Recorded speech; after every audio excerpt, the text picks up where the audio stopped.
What if I told you she didn't break his heart? She shattered the illusion he was hiding behind. Because some women don't reject, they reveal. And what they reveal is not flattering. It's not graceful. It's not poetic. It's raw. It's confronting. It's a mirror held to the very parts of himself he spent a lifetime avoiding. She didn't turn away because he was unworthy. She turned away because he wouldn't look, not at her, at himself.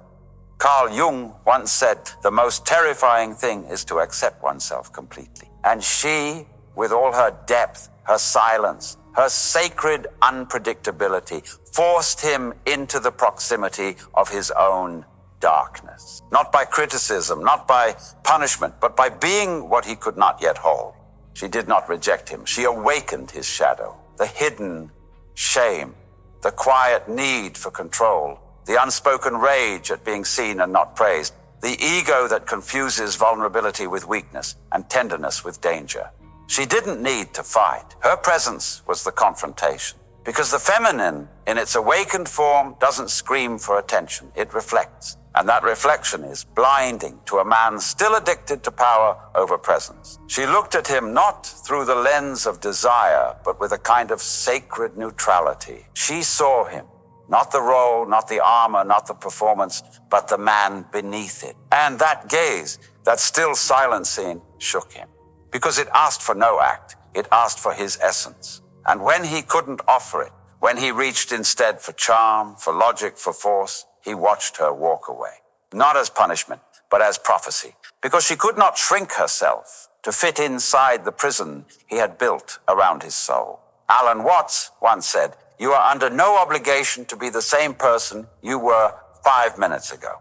But he didn't know how to change, not yet. So he clung harder, blamed deeper, told himself stories about rejection to avoid the reality of revelation. He wasn't grieving her. He was grieving the collapse of a self-image that could no longer hold its shape in her presence. That's the truth no one speaks about. Sometimes the feminine leaves, not because he is unlovable, but because he is unwilling to be undone.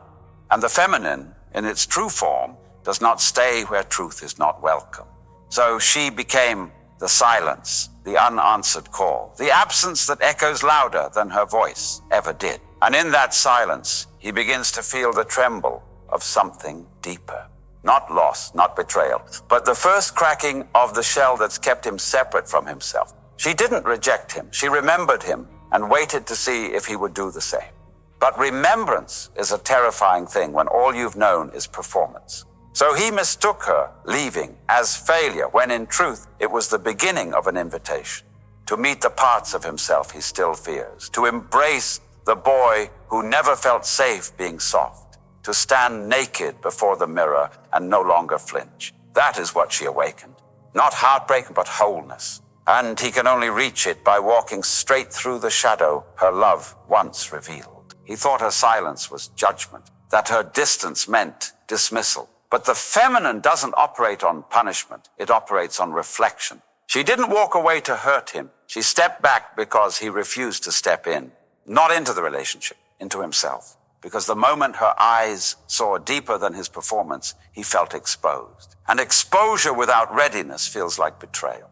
But it wasn't betrayal. It was an initiation. Alan Watts said, "To resist change, to try to cling to life, is like holding your breath. If you persist, you kill yourself." He was holding his breath, holding his identity together like cracked porcelain, hoping her warmth would seal the fractures. But she wasn't warmth to cover his wounds. She was fire to burn through them.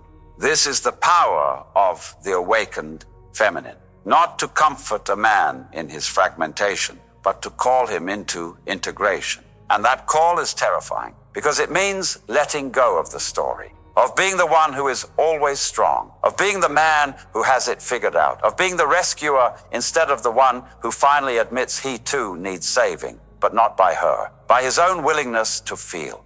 He began to see this after she left, when her absence stopped being about rejection and started becoming the presence of everything he buried. Her departure was never the end. It was the mirror cracking, and through the crack, light began to enter. Not all at once, not gently, but slowly, as pain often teaches. He remembered the look in her eyes when he tried to control the moment, when he tried to make her feel small so he could feel large. But she didn't shrink. She just stood there, unmovable, unreadable. She didn't fight back. She didn't explain. Because the feminine in her true power knows something deeper, that truth does not need to defend itself. And that shattered him, not because she attacked, but because she didn't. She left him alone with the only opponent he never learned how to face, his own reflection.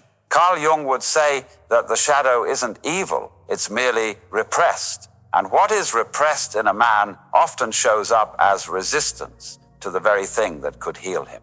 She offered him truth, not the pretty kind, not the flattering kind, but the kind that burned.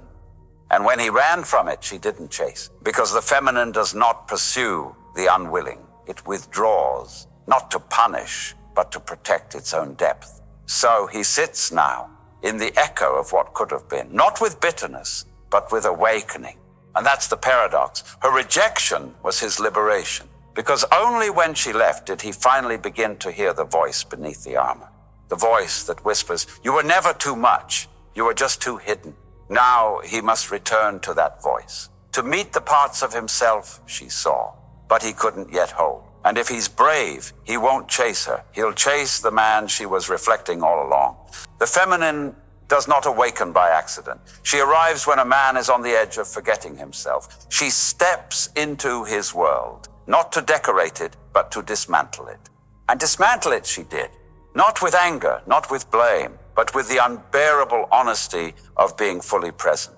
He wanted her softness, but not her stillness. He longed for her beauty, but not the mirror hidden behind it. Because true feminine energy is not here to flatter a man's ego. It's here to melt it. And he wasn't ready for that. He wanted a reflection, not a revelation. He wanted a woman who would orbit his identity, not one who would shatter it with her silence. But she stayed long enough for him to feel it. The dissonance between the man he had become and the man he could be. And when that dissonance grew louder than her laughter, he recoiled. Not because she was too much, but because she was just enough to expose the truth.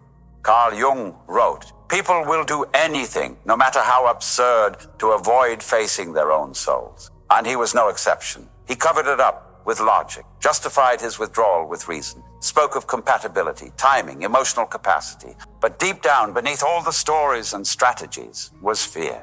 Fear of being seen, fear of not being enough. Fear that if he allowed himself to soften, everything that made him feel safe would disappear. Because that's what shadow work requires, the death of the mask. And no man dies willingly, even if it means resurrection on the other side. She didn't ask him to change. She simply stopped pretending she couldn't see. And that kind of seeing is unbearable for a man who hasn't yet looked inward. He called it rejection.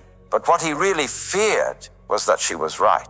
Right about his avoidance, right about his pain, right about the parts of himself he hoped no one would ever touch. But she did, without even trying. Because the feminine doesn't heal with words. She heals with presence. And presence is the one thing ego cannot survive. Now he sits in that aftermath, no longer angry, no longer confused, just still enough to hear the quiet truth. She was never against him. She was for his becoming. She loved him enough to walk away when staying would have meant abandoning herself.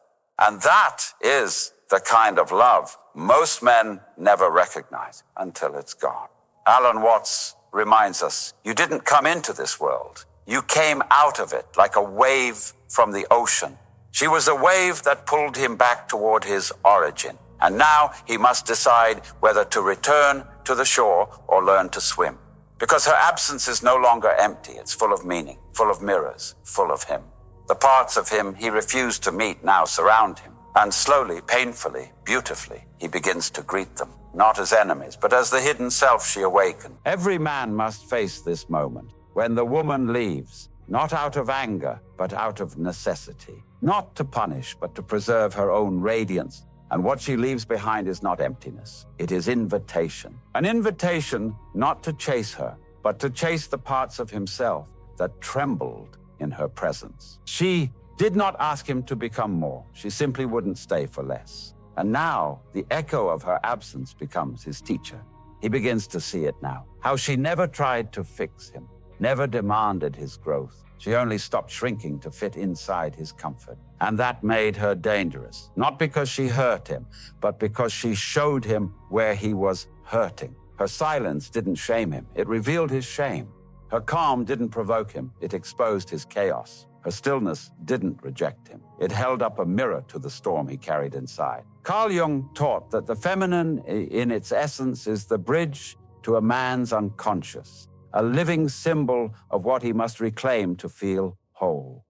And that's what she was, not his other half, but the half of himself he never dared to meet. She was intuition in a world where he had worshipped intellect. She was emotion in a life where he had been taught to perform. She was mystery in a heart that longed for certainty. And when faced with all that, he didn't know how to respond. So he labeled her too emotional, too complicated, too much. But the truth is, she was too real for the lie he'd been living. Alan Watts said, "You are a function of what the whole universe is doing, in the same way that a wave is a function of what the whole ocean is doing." She was the ocean. He was the wave still trying to control its rise and fall. But now, with the tide receded, he sees clearly. She didn't abandon him. She stopped being the mask. She stopped being the woman who would let him avoid his soul. And in doing so, she gave him the most sacred gift of all, a reason to finally face himself. He doesn't need her to return. He needs to return to the place in himself where her gaze once landed. That sacred place beneath the ego, beneath the armor, beneath the noise. The place where truth lives and love doesn't ask for possession, only presence. Because she didn't want to be his prize. She wanted to be his mirror. And now she has become his myth. Not a fantasy to chase, but a fire to honor. And from that fire, he will rise.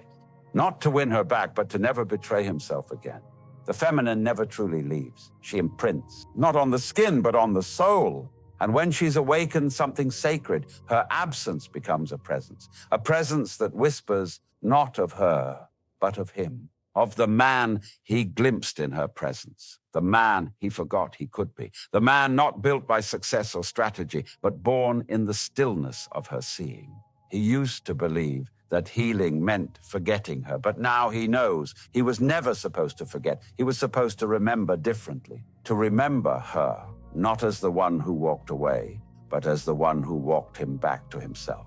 Because her gaze didn't wound him. It wounded the lie he lived behind. She wasn't the rejection. She was the mirror that refused to lie. And now the man who sits in the aftermath is not broken. He is initiated. The ache in his chest is not emptiness. It is depth. Depth he can no longer deny. And when he meets new women, he will no longer project. He will no longer beg the feminine to heal the masculine, because now he has begun the sacred work of integration. He has learned to listen to silence without panic, to hold emotion without shame, to lead with presence, not performance. He no longer needs to be seen to feel real. He no longer needs to be desired to feel divine, because the divinity she stirred in him was always his. Carl Jung wrote, "Your visions will become clear only when you can look into your own heart. Who looks outside dreams, who looks inside awakes." He is no longer chasing dreams. He is awakening to the truth that she, in all her mystery, never truly rejected him. She simply said, "I will not pretend with you." And that honesty was the first real act of love he had ever known. Alan Watts would call this surrender. The surrender not to loss, but to reality, to the raw, burning, holy truth that love does not exist to complete us. It exists to reveal us. And what she revealed was the very man he is becoming now. Not by returning to her, but by returning to the part of himself he once buried to be loved. That part is alive again, and it does not need her permission to breathe, because she was never the destination. She was the awakening. And now, what once felt like loss now breathes like liberation.